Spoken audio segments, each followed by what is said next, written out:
Is part 5, I think. Anyway, I think I left off yesterday on a sour note, talking about Papa.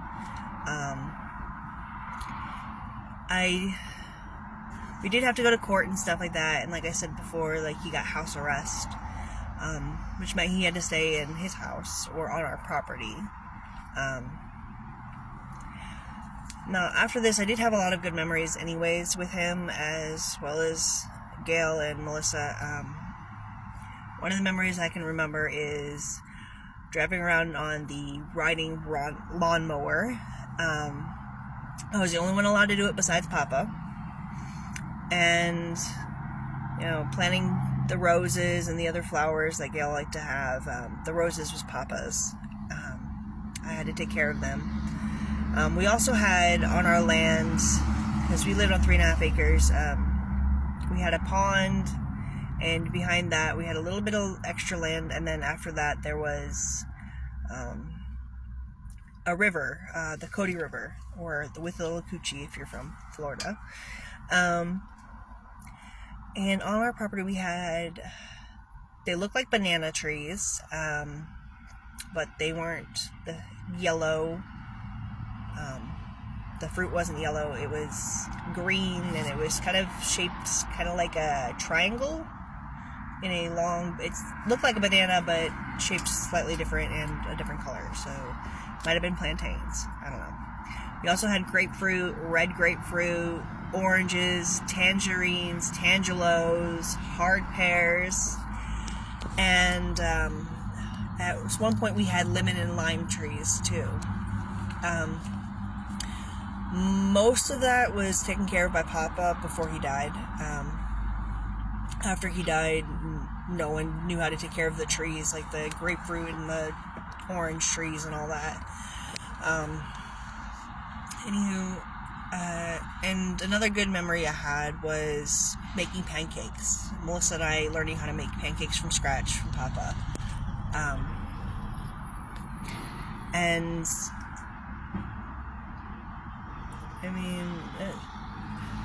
I'm sure there were other good memories, I just can't think of them right now, like birthday parties, Christmas, stuff like that was good.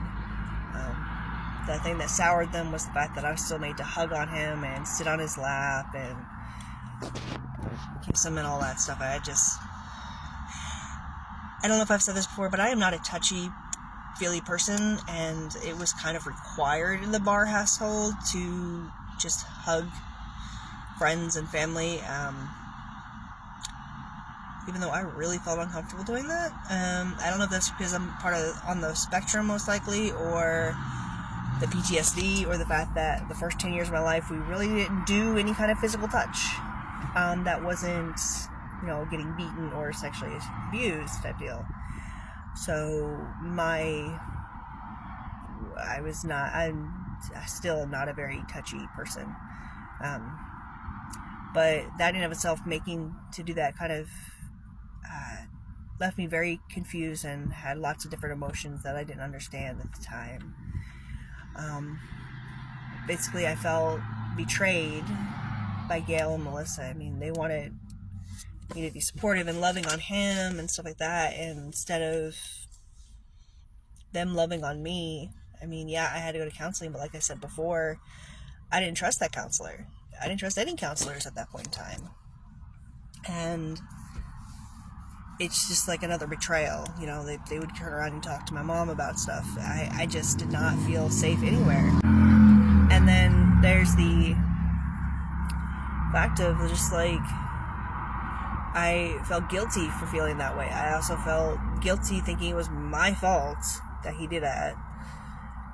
Just because I kind of had a feeling that it was going to happen, but then again, when you have PTSD, you have those type of feelings all the time with everybody, so I didn't really know what to think. And on top of that, I don't know, I just felt lonely and scared and depressed. I didn't know how to put any of that to words. I was scared that, yes, he was going to hurt me again, but I was also scared that I was going to lose my family. That I was going to get put back in the foster care system and go through all that BS again.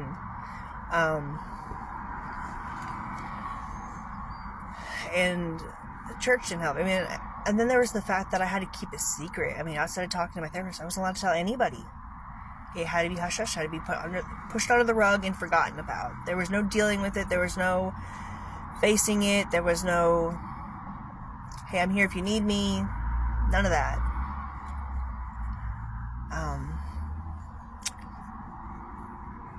8th grade, 8th and 9th grade, I went to a charter school called Dayspring Academy in Florida, Pasco County. Gail worked there. She had stopped working at Fox Hall and started working there. It is run by Suzanne Legg, Representative John Legg's wife.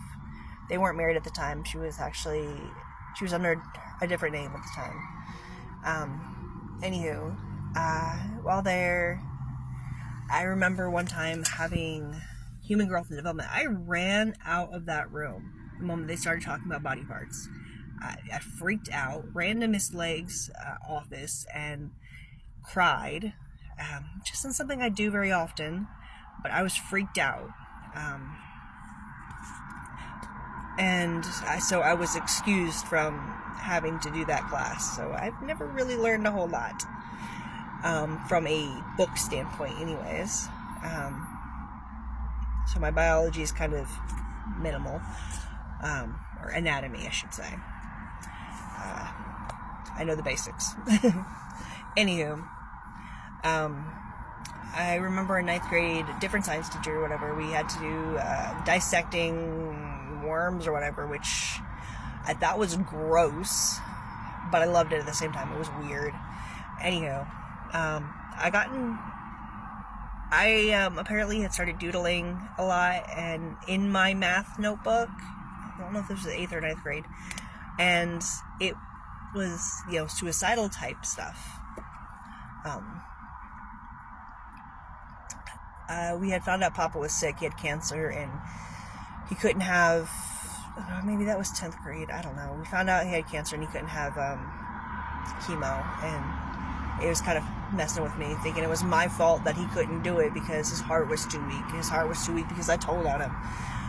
No, his heart was weak because he had a heart attack, but I still blamed myself for a long time. But anyways, I was drawing these little things in the margins or whatever, guns, knives, or whatever.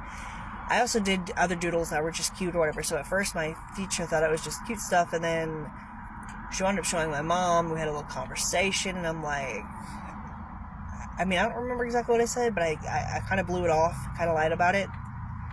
I'm like, just doodles. I didn't tell her that I was already overdosing on Tylenol and stuff. 10th grade, I was at a private school that no longer exists. I think it was called Cornerstone Academy. It only existed for like a year or maybe a year or two. Anyways, during that school year, I had started sneaking some alcohol beverages that my mom had, and because I was really depressed.